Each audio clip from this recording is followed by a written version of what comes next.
ទីសម្រាប់វគ្គទី1នេះបាទបញ្ជូនទៅឲ្យនីតូទ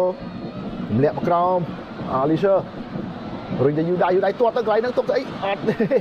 បាទឲ្យសិនឲ្យកាត់មកហើយបាទទប់ទ្រូងទៅនេះទាត់យកតែម្ដង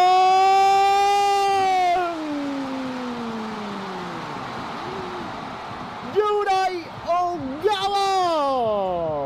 បាទមុននោះប្រាប់ថាទាត់មិនទាត់ទេតែឡងមកវិញហើយក៏ដាច់ចិត្តទាត់បញ្ចូលទីបានយ៉ាងល្អ1-0ដល់យូដៃអូយ៉ាវ៉ានាទីទី45+1បាទបន្ថែមតែ1នាទីទេតែយូដៃអូហ្គាវ៉ាធ្វើបានសម្រេចតែម្ដងឲ្យក្រុមម្ចាស់ផ្ទះកម្ពុជានាំមុខ1-0លើចិនហុងកុងយូដៃអូហ្គាវ៉ាបាទយើងរងចាំរូបភាពឡើងវិញពីការបសម្រុកត្រង់នេះបាទទាត់ផ្ដាច់ទប់ទ្រូងមួយបាទទាត់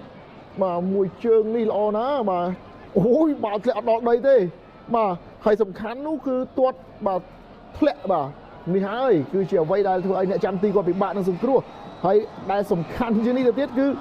បាល់មិនផុតដៃតែម្ដងផុត